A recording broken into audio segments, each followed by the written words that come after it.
So, the storyline in the first one basically sucks. I mean, yeah. Before you get too deep into that, what does this actually do? The level thing. Okay, so in the game, this is just basically a handicap marker.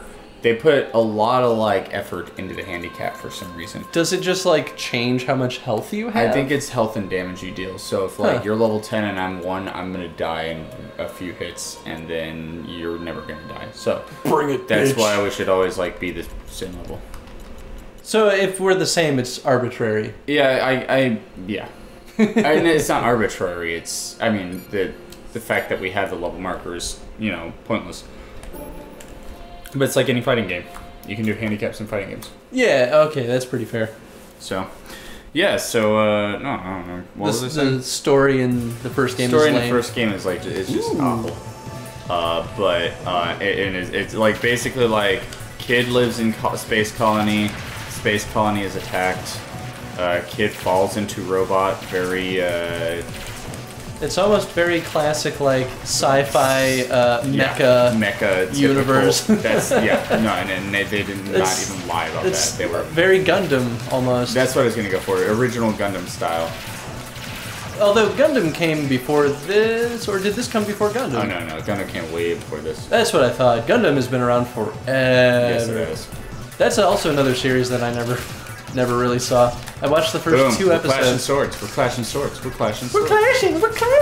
And then I'm gonna. Oh no, why? Oh no! This music also. Can I just say?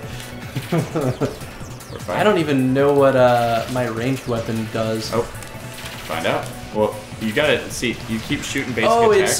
It's you like gotta dash an attack to switch it up.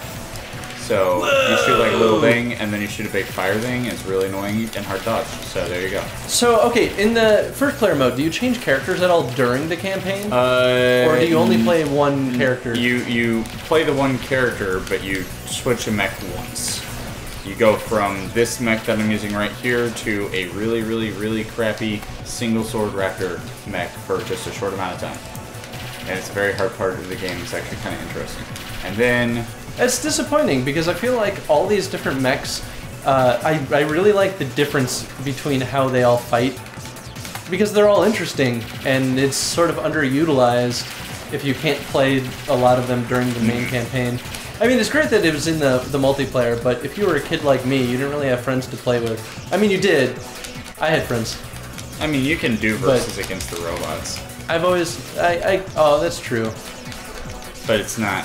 I mean, the robots are never really as good as you need them to be. Oh, never. Yeah! Sword clashing. Oh, I beat you. Sword. It's kind of like if you just press those attacks at the same time, you'll do the sword clash, and then it's about. Then at that point, it's like.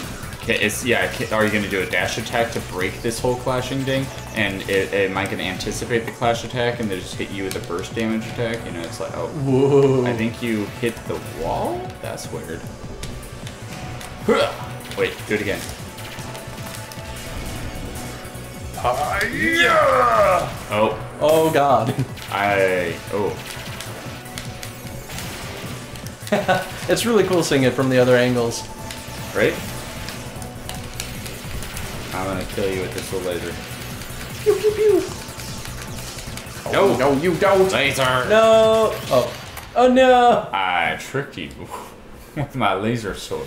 Wow. So, yeah, story mode, not very good. The second one, much better. You do really only play as Jehudi for the first, like... Zombie Neath.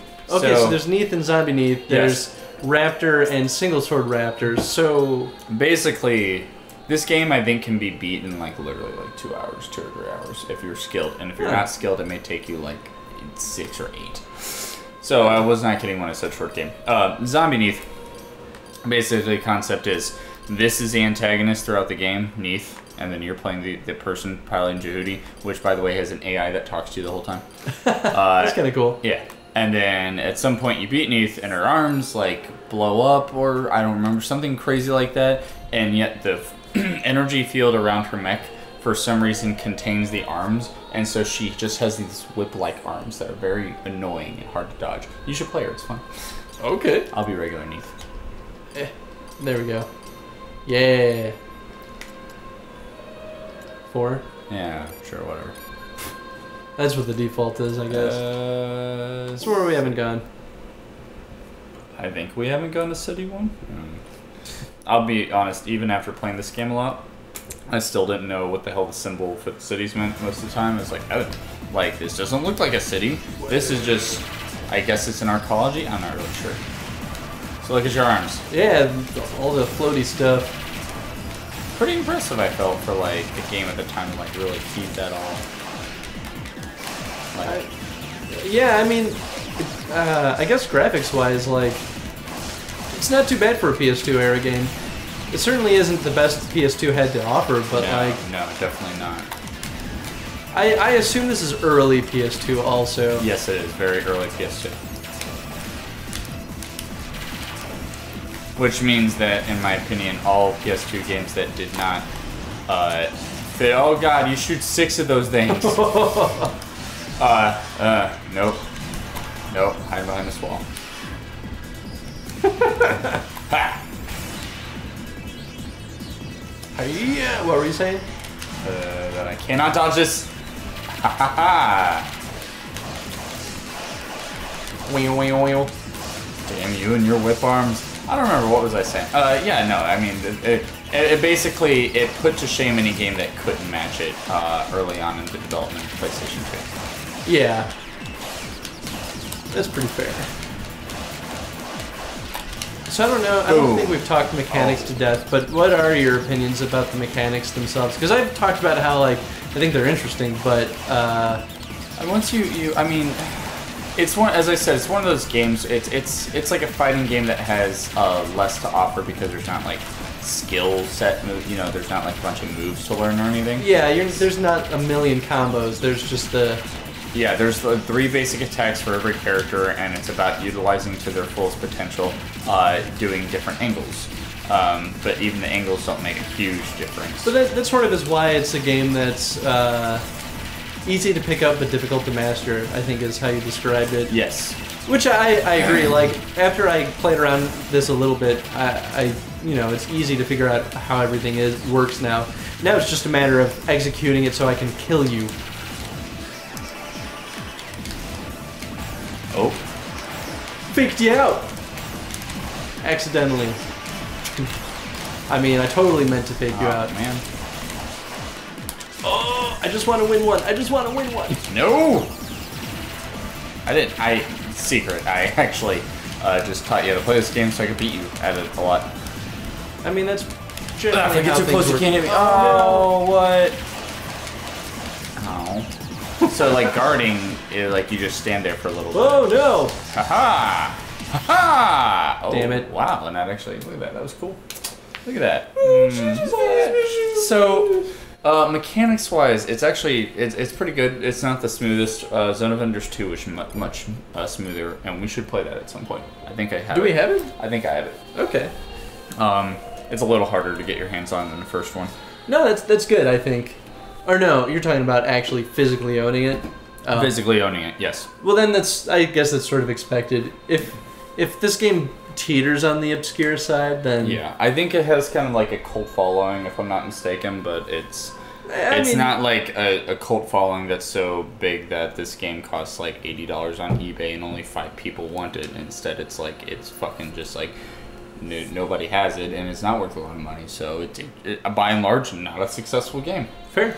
Let's jump back in and kill each other a little bit before the episode ends. There's one thing I want to talk about that I realized. Sure. I mean, we can even kind of see it in the interface now, but... You just want to play as Cyclops? Just like, take it out with this. I think that's the only one we haven't tried yet. I mean, I played it, but you were playing the range guy that just shot fair. lasers the whole time. And it was... Go town... Mountain? Yeah, mountain. Mountain? Mountain. Alright, let's do mountain. Probably not a mountain because everything is in this game seems not to be what it says it is. No, in fact, the environments are kind of abstract. Yeah, they were definitely trying to go for. Yeah, see, this is definitely. He's like a boxer. Yeah.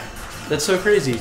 But so what I was going to say is that absolutely everything in this game is dark. This is like, and I don't mean thematically. I mean aesthetically. It's a very dark game, which I don't know if that's a good thing. Because I imagine really, right now it's not a problem because all we really need to do is see each other. Yes. But in the actual first player mode... That's a good point. That actually can be a problem. And I'm not at all surprised. I feel like that was something that a lot of developers were kind of getting a hang of for a while, was proper lighting. But that's also because lighting in a lot of games was shitty for a long time. Because it takes a lot of processing power to emulate at least. Yes, it does. So, one thing I want to talk about was... Oh, look at that, you grabbed me. Whoa, I don't even... How did I grab you? You press and hold circle, and you have to be... You can break guards with it. Oh. And then if you hold on to it, you, like, change the direction. That's how I keep, like, pointing to the ground and bouncing you off the ground so I can dash into you. So this guy is melee only? Yes. He's... When you're playing one player, you're basically playing against one mech that's... Like, you'll fight a lot of these guys, and there's one mech that is, like, nothing but melee, like this one. There's one that's nothing but range, and one right in between. And those are the basic enemies you fight, and they realized that was kind of boring, so the second one had a lot more options. That's pretty cool, actually. So, if you haven't realized, there's basically a rock, paper, scissors effect as far as mechanics go, because there's your basic attack, there's your dash attack, and then there's your burst, where you press the dash button without moving. And so each one kind of beats the another one, except for it. Oh boy, I might win. Oh, you win. Yes. So yeah, each one beats the other one, but not like they can beat each other. Just depends on. It's all about timing. Is what it's about. When you're fighting somebody, you start clashing blades and stuff like that. It's all about timing. Yeah, that was one thing I was going to say that I do really like about this game is that it is the mechanics heavily rely on your timing, which is not only very important for a fighting game, because it's not really a fighting game if you don't have that. Yep. But B, like, with a game like this, I think it makes it a lot more interesting because the mechanics kind of cater to that. The mechanics are simple, and so... That's how you get the difference in complexity to the game. Yeah, and you know what's funny is when you first look at the game, or at least I don't know about you, but when I first looked at the game, it was like, this game looks so complicated. It is, yeah, no, and every time you talked about it before we played it, or even when we first loaded it up, I was like, what am I getting into? And no, it's really simple to play. The controls actually become pretty damn intuitive. Yeah, if we were playing Armored Core, then shit would get a lot more complicated. Yes, it would. No, Armored Core had a lot more to it in terms of just like raw numbers. But yeah, so that's the first Zone of the Enders. Hope you enjoyed. At some point, we should play the second one because it has beautiful cell shading. Oh yeah, good cell shading. And it rubs me the right way. A lot of stages that actually have light and stuff. Like at one point you fight in a massive battle, and it's I think during the daytime, which is not usually weird for what we've already seen. Yep. And maybe we could play through the campaign if people are interested, but I guess that's sort of up in the air. So maybe I won't label this as finale, but this is the last one for now at least. This is the end of the pilot. Boom. Alright, well, we'll see you in the archives. See you in the archives. Bye, everybody.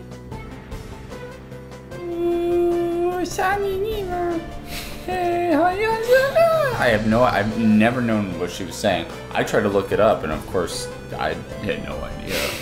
I mean, that's pretty much what I was doing when we were watching the intro sequence. It's catchy. It, like, in a way that you're like, I wish I could sing this, but what the hell is going on?